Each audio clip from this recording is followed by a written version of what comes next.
ini dengan NPM C1024-02.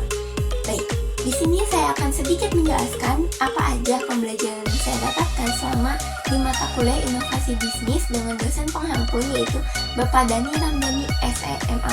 Selama pembelajaran inovasi bisnis, kita itu menggunakan platform yaitu Watwani Entrepreneurship, di mana platform ini tuh membantu kita memberitahu bagaimana langkah-langkah yang perlu kita lakukan untuk membangun suatu bisnis, usaha ataupun startup.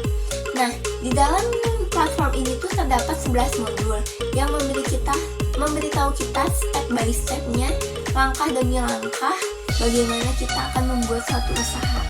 Baik, di sini saya akan membahas modul yang pertama yaitu identifikasi masalah. Jadi platform ini tuh mengajarkan kita bahwa saat kita ingin membuat suatu bisnis, ingin memulai suatu usaha, kita tuh perlu melihat keadaan sekitar kita. Apa sih yang terjadi di sekitar kita? Masalah apa yang sedang terjadi di sekitar kita? Agar kita bisa memunculkan suatu ide bisnis yang akan menjadi solusi dari permasalahan tersebut. Baik, setelah selesai pada modul 1, kita lanjut kepada modul 2 yaitu identifikasi pelanggan, di mana kita perlu mencari tahu pelanggan seperti apa sih yang kita butuhin, pelanggan seperti apa yang kita tuju, yang jadi target pasarnya. Jadi kita tahu bagaimana kita melakukan promosinya, bagaimana kita menghasilkan ide-ide yang sesuai dengan tujuan kita, target pasar kita, seperti itu. Nah, di mana identifikasi pelanggan ini kita bisa bagi jadi dua. Ada user, ada juga pembeli. Maksudnya user tuh pengguna di mana dan pembeli itu yang ngebeli produk kita. Jadi tujuan utama kita yaitu menarik perhatian si pembeli, karena kan pembeli ini yang akan membeli produk kita, sedangkan user ini hanya menggunakannya, seperti itu. Setelah beres modul 1 dan modul 2, kita lanjut ke modul 3, di mana modul 3 ini menghasilkan ide solusi. Setelah kita mengetahui permasalahan apa yang kita pecahkan dan target pelanggan kita, target pasar kita seperti apa, kita hadirkanlah suatu solusi yang akan menjadi bisnis kita, di mana solusi ini tuh perlu kita gali lebih dalam lagi, bagaimana kita mempraktekannya, bagaimana ide ini menjadi suatu solusi yang memang bermanfaat untuk keadaan sekitar, seperti itu. Baik, setelah selesai modul 3, kita ini lanjut kepada modul 4 yaitu petakan peluang dan kompetisi, di mana modul 4 ini kita perlu mencari tahu pesaing-pesaing kita tuh seperti apa dan siapa saja, baik itu pesaing secara langsung maupun tidak langsung, di mana pesaing langsung ini memang memiliki produk yang sama persis dengan usaha kita, sedangkan pesaing tidak langsung ini memiliki produk yang mirip tapi tidak sama, seperti itu. Contohnya, kita mempunyai suatu usaha handphone, berarti kita pesaing secara langsung itu ya handphone dari merek Samsung, handphone OVO, semacam itu.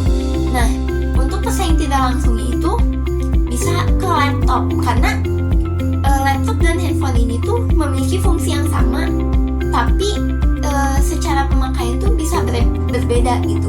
Jadi itu yang membedakan pesaing langsung dengan tidak langsung. Jadi kita perlu mengetahui siapa saja sih pesaing-pesaing kita secara langsung maupun tidak langsung, baik itu secara di dalam negeri maupun secara global gitu, menyeluruh. Modul 5 yaitu mengembangkan dan memvalidasi prototype. Nah, setelah kita punya ide, kita tahu nih pesaing kita siapa aja, kita tuh perlu membangun prototype aplikasinya tuh bagaimana sih. Misalnya kan kita mau buat startup nih, nah kita tuh harus mendesain bagaimana sih aplikasinya dan software apa aja, teknologi apa aja yang diperlukan untuk menghasilkan aplikasi tersebut agar aplikasi tersebut tuh bisa dipakai oleh masyarakat gitu, bisa kita luncurkan gitu. Jadi kita bisa membuat prototipe ini secara fisik maupun digital, mau kita gambar manual kayak ide kasarnya itu seperti apa sih, atau kita mau langsung desain nih menggunakan suatu aplikasi atau website desain, kita bisa menggunakan berbagai macam cara untuk membuat prototipe ini gitu. Nah, setelah kita membuat prototipe di modul 5, kita lanjut kepada modul 6 yaitu ukuran peluang dan analisis pesaing. Nah, di di modul 4 ini kan kita sudah tahu nih siapa saja sih pesaing kita, baik secara langsung maupun tidak langsung, di dalam negeri maupun secara global. Nah, di modul ke-6 ini kita perlu menganalisis nih kelebihan dan kelemahan dari pesaing kita tuh apa saja sih, sehingga kita bisa tahu nih bagaimana sih keunggulan kita dari para pesaing yang bisa kita tonjolkan gitu kepada masyarakat, yang bisa menjadi daya tarik bagi masyarakat itu untuk tertarik gitu menjadi pelanggan kita, membeli produk kita. Nah, di ukuran peluang ini kita perlu membandingkan usaha kita dengan usaha kompetitor.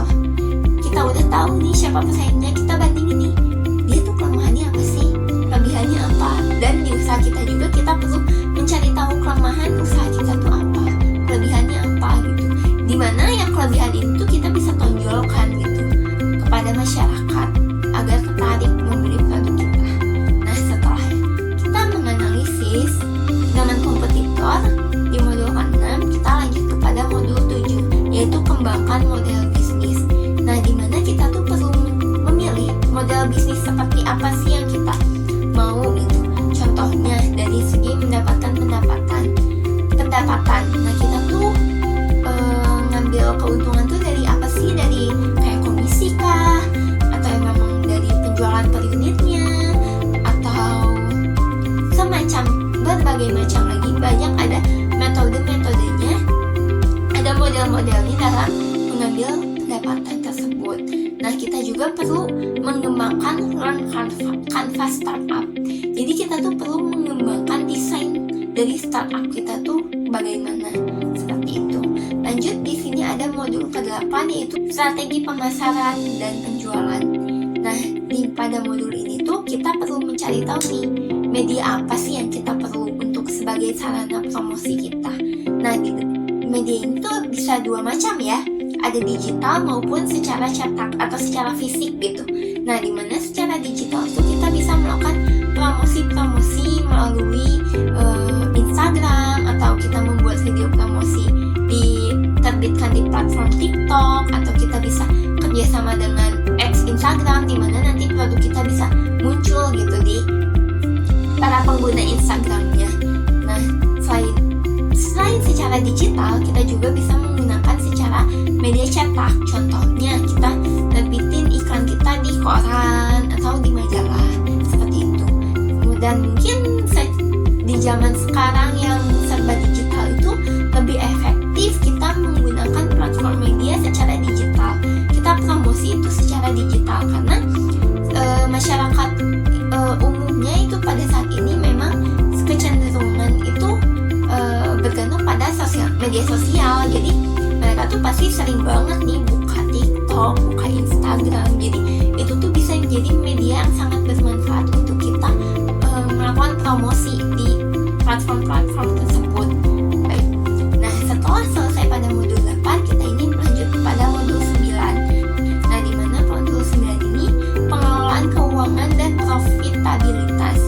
Nah, di modul 9 ini kita tuh belajar bagaimana kita membuat proyeksi penjualan nih. Kita tuh perlu mencari tahu kisaran berapa sih produk kita tuh bakal laku gitu dalam sebulan gitu. Berapa sih pendapatan yang kita bisa dapetin selama sebulan. Nah, selain itu kita juga perlu memikirkan biaya-biaya apa saja yang perlu kita keluarkan untuk mendukung operasional bisnis ini. Contohnya kayak ada biaya gaji, atau biaya listrik, atau biaya pemasaran, kayak gitu. Nah, setelah kita membuat pengelolaan keuangan dan mengidentifikasi biaya-biayanya, kita bisa lanjut kepada modul 10, yaitu rencana tim dan talenta, di mana kita dalam membangun bisnis itu tidak mungkin berdiri sendiri.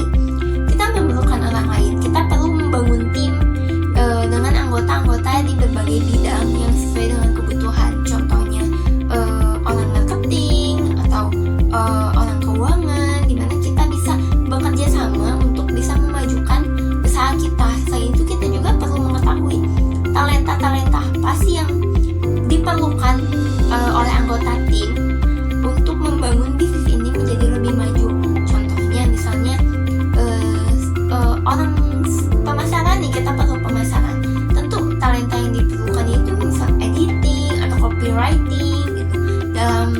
seperti kita perlu orang tim keuangan juga, kita perlu memerlukan orang yang memiliki talenta dalam menganalisis laporan keuangan, membuat laporan keuangan seperti itu.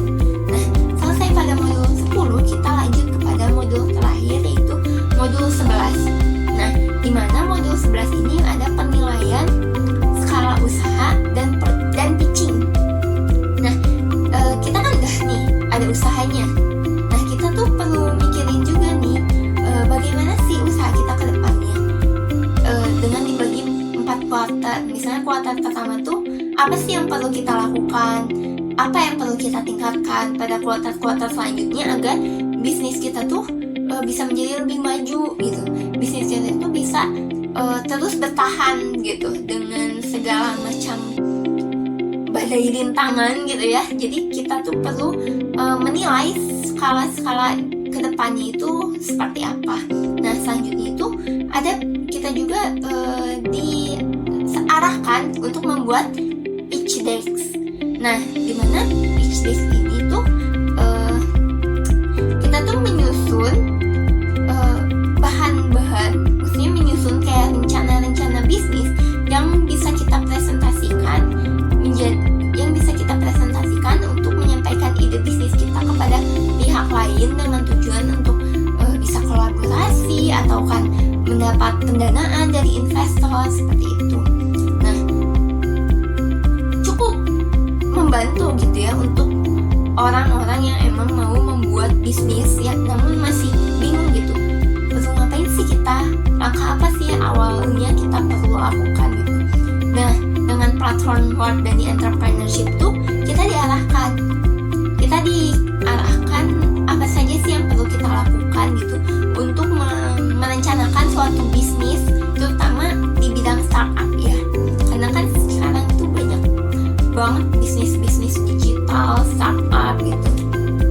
Nah, di sini tuh bisa menjadi platform kita untuk belajar bagaimana sih langkah apa yang perlu kita lakukan dalam membangun suatu bisnis gitu. Mungkin sekian pemaparan dari modul-modul di World Dani Entrepreneurship ini yang bisa saya sampaikan. Selebihnya mohon maaf bila memang ada kesalahan dalam penyampaian ataupun ada pemilihan kata yang kurang pas gitu. Saya Stephanie pamit undur diri. Terima kasih, semoga bermanfaat ya video ini.